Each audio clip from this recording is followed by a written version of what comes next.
Fire. Moto wakati nazanga itumba mstari akakuna fire.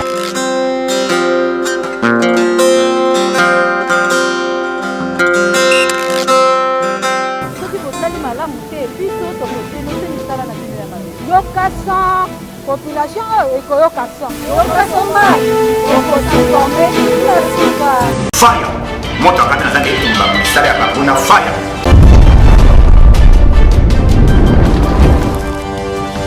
Bon début de la semaine à Mabota Nyonso. Merci Congo Kinshasa, merci Congo Brazzaville, merci pour la confiance et la fidélité au Bozali Kolimbate Kopesa. Na magazine d'actualité na bino yoka somage ya mokolo lelo ebandi. Bolanda yango na bokebi Nyonso po bozanga ata eloko mokote.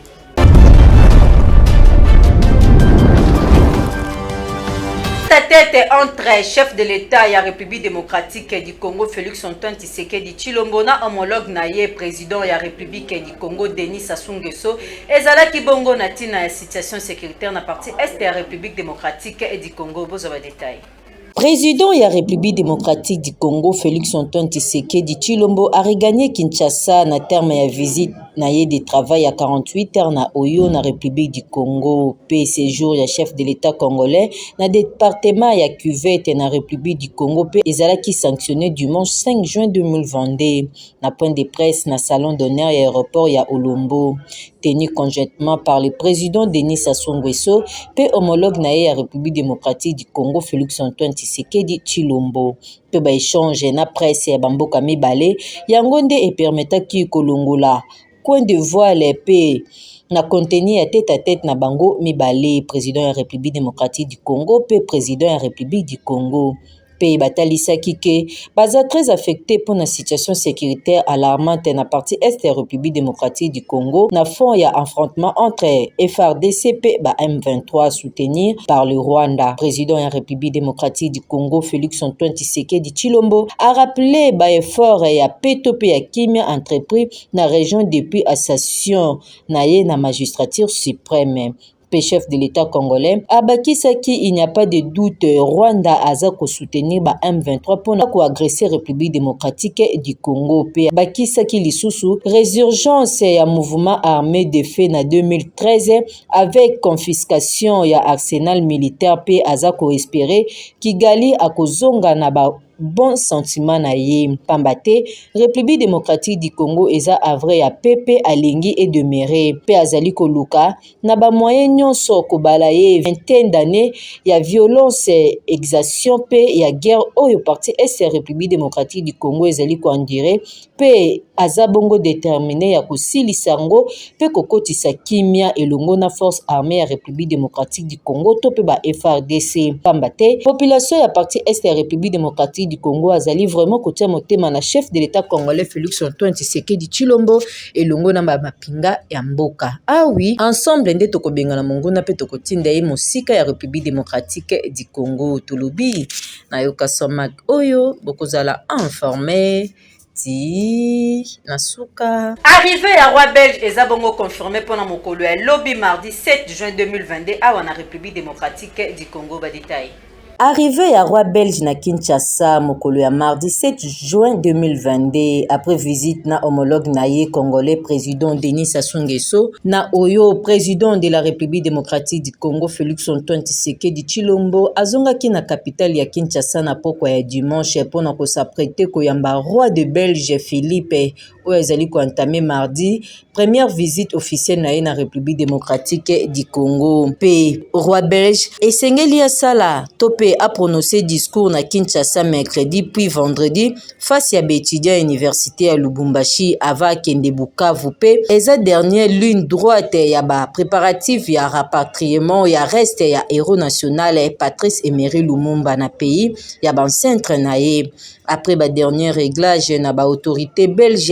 et kozala début ya long périple ya depuis premier ministre ya Congo indépendant Kinshasa, Tshumbu, Kisangani pe Lubumbashi et kozala bongo symbolisé na ba dernier parcours ya martyr congolais. Yambo a se reposé pour la éternité le 29 juin 2022 na mausolée ya échangeur ya limité rebaptisé Mémorial Patrice Emery Lumumba. Mardi Congolais nyonso abengami pona koyamba couple royal belge elongo na ba délégation na bango nyonso bakoya na yango pe ko honorer bongo héros national na biso Patrice Emery Lumumba pe peuple congolais nyonso abengami kozala motivé na aéroport international ya Ndili pona kobongisa bongo koyamba roi belge to pe couple belge na délégation na bango nyonso tolobi na yoka soma oyo bokozala informé ti nasuka.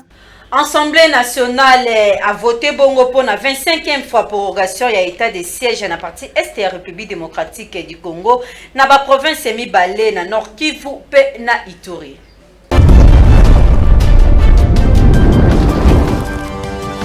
Gouverneur militaire ya province ya Nord Kivu, lieutenant général Constant Ndima, apesaki bongo coup d'envoi ya ba travaux d'espère ya défense bozo ba détail na Donald Choko. Gouverneur militaire ya province ya Nord Kivu, lieutenant général Constant Ndima Ngoba, apesaki samedi na Goma coup d'envoi ya ba travaux ya ba expert ya défense ya communauté ya ba état ya Afrique de l'Est na perspective ya activation ya ba force régionale pour la neutralité ya ba armée où ezali koekimi na l'est ya République démocratique du Congo. Na location na ye, autorité provinciale ya ba travaux yango ezali ko viser concrétisation ya moko ya option adoptée na terme ya conclave ya ba chef d'état où ezali tenu na Nairobi na Kenya na date ya le 21 avril écoulé. Gouverneur peut commander l'opération ya Nord Kivu achaki na profit pour na brosser à l'intention ya assistance ya ba initiative des gens entreprises pour na mettre terme na phénomène ya ba groupe armé avant ya ko saluer option prise pour na mettre en terme d'activisme ya ba groupes armés locaux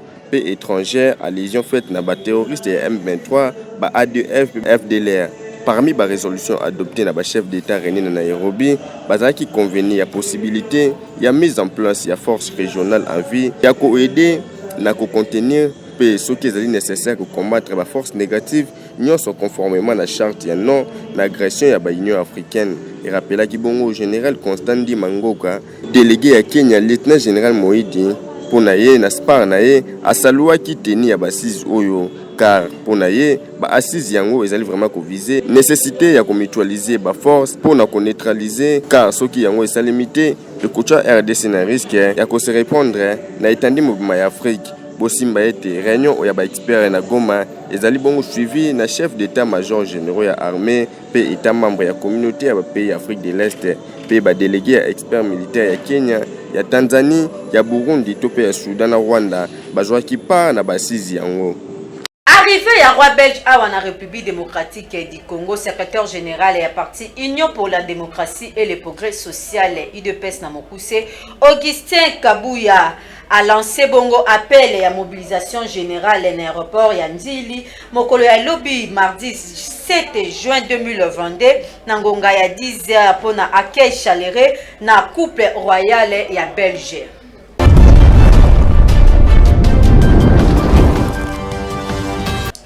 Na ngambo ya sécurité kuna na Nord Kivu na territoire ya Rutshuru bitumba ezali bongo signalé uta mokolo ya lelo na tongo lundi 6 juin 2022 na communiqué ya porte-parole ya armée congolaise et ya République démocratique du Congo tope FARDC tolanda.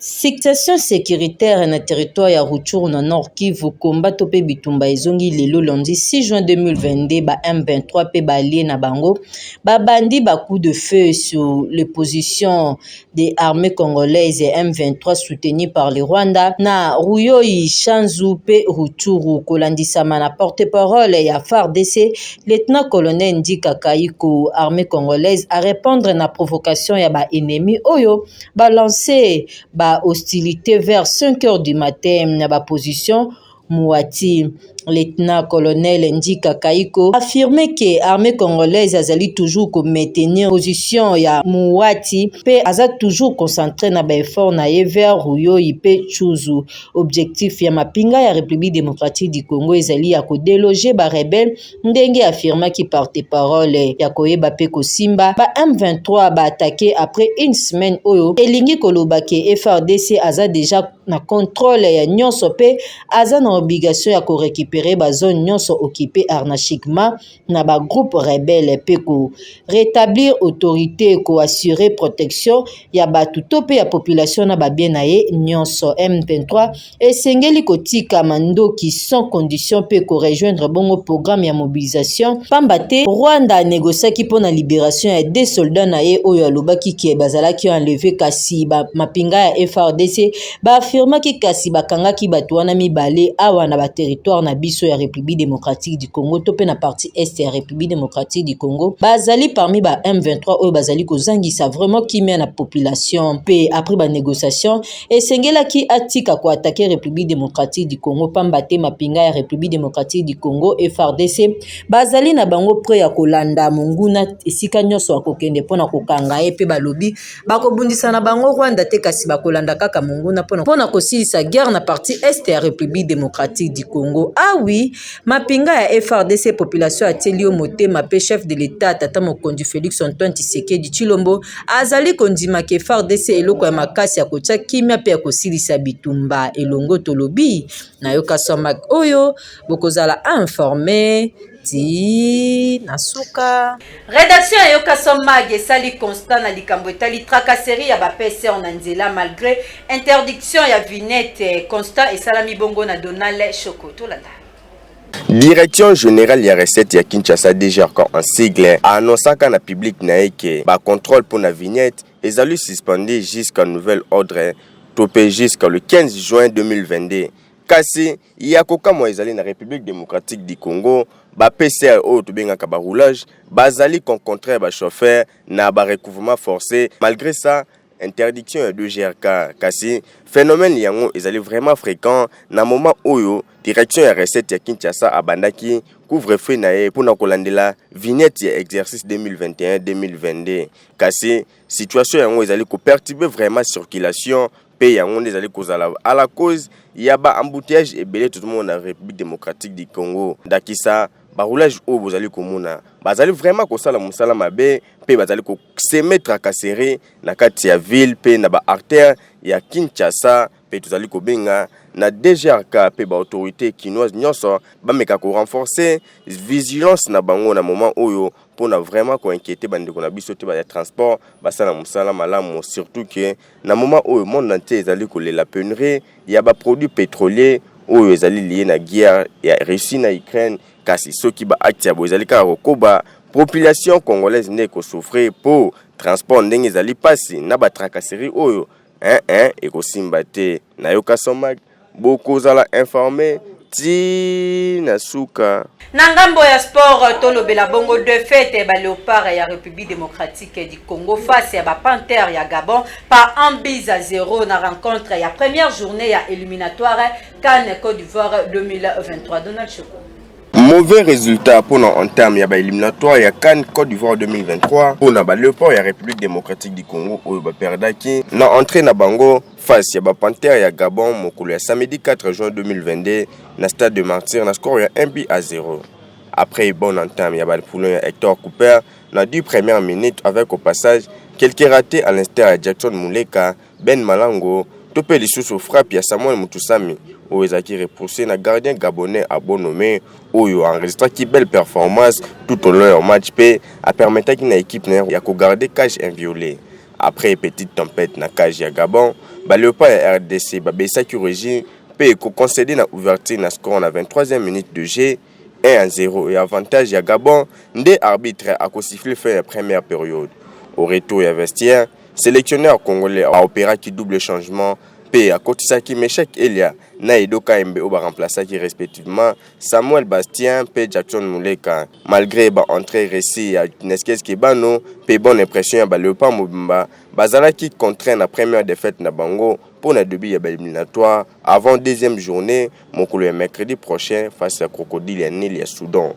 Après défaite Oyo ba Léopard bazali occupé avant dernière position ya classement ya groupe D ya ba éliminatoire na 0 point la goal différence ya -1. Toti kalakaka na oetali sport potolobela bongo ba Léopard ya République démocratique du Congo ba quitté Kinshasa depuis hier soir destination ya Khartoum pour na match ya deuxième journée na équipe ya Soudan. Donald Choko apesi ba détail. Kaka 24 heures après défaite na bango face à équipe gabonaise, Léopard ya République démocratique du Congo ba quitté quartier général na bango na capitale congolaise. Destination na soirée ya dimanche 5 juin pour na Khartoum, lieu dans lequel ba kozala réussi mokolo ya mercredi 8 juin 2022 par ba crocodile ya Nil ya Soudan pour na compte ya deuxième journée ya ba éliminatoire ya Coupe d'Afrique Côte d'Ivoire 2023, bâti respectivement na Gabon et na Mauritanie. RDC na Soudan bazali ko occuper deux dernières places ya groupe na sima ya Mauritanie première na 3 points ex-aequo na Gabon. Au complet, délégation ya République démocratique du Congo bazali na mission c'est moko ya kosala bon résultat na Soudan pour na ko se relancer après défaite subie lors ya première journée ya ba éliminatoire yango. Tokomi na ngonga kitoko oyo mesala kosepesa bino na bandako botuni ngonga yango nini ngonga kitoko ya rubrique bien-être ya mokolo lelo Arnaud Dembuya Seigneur Pentacle abombeli biso nini tolanda. Tolanda bien-être na bien-être lelo oyo kasomage bongisa pona bino lelo ayeli bino lisusu fruit na kombo ya anana oyo toyebi biso banso boyeba ki originaire ya Amérique du Sud ya nord-est ya Argentine pe ya sud ya mboka Brésil pe na ba pays tropicaux nyonso. Anana ezo contenir broméline, fibre pe ezo favoriser circulation sanguine ya nzoto ya mutu. Ezo diminuer risque ya ba maladie cardiovasculaire et ce qui wana te un véritable trésor nutritionnel, richesse na manganèse, minéraux, vitamines locaux la vitamine A, vitamine B, vitamine C, vitamine K. Pe anana ekondisaka ata mokite soki ozolia yango to pe komélagine na yango. Esengami ete kolia anana na pokwa parce que eza na ba bienfait ebele na kati ya organisme na bongo. Esengami na biso banso kolia yango kosomba kango tango nyonso po eza na efficace surtout epa na bana mikie na yoka soma oyo bokozala informé ti nasuka. Ah oui, élément onde la kisaka keto komi na suka édition mokolo lelo onga suzi mwenda nazala ki vraiment na esengo ya ko présenter yango pona bino soki sepesi bino na bandako bo pesa un grand merci na équipe technique pe rédactionnelle oyo basala ki mosala kitoko na rédaction na sungamaki na Donald Choko balobi toujours compétent na poste na yazo sala mosala vraiment na lolenge elongo bani na sima ya caméra na sungamaki na Arnaud Dembuya pe montage kitoko ebetamaki dada kaka na yemoko Arnaud Dembuya ngana benga ka Seigneur Pentacle Mir ya ndako pe na régie finale na moni bongo et j'ai le formateur asungama ki bongo na MHD Nabi Ilunga penga na bino tokoko kabwana boyete son que na pesa un grand merci na mon PDG mon boss le PDG Katende Tumba Delphin oyazali ambassadeur ya ba parlementaire debout nyonso bakisela ka moto moko bien mosala kitoko aiza ko salama toujours na coordination ya Jean Blaise Chitengenga na benga kae l'homme intelligence au service de la nation petoko kabwana boyete son que na dédié magazine ya lelo na ba nyonso bazwi libaku malamu ya kolanda biso penga na bino tokute na mbala sima kaka na souci ya ko servir bino kaka soki kolo Yesu azongite. Ciao.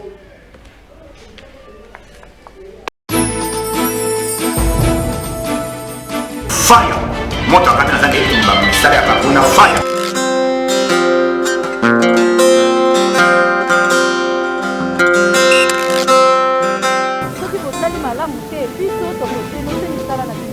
Yokasan population ekoyokasan yokasoma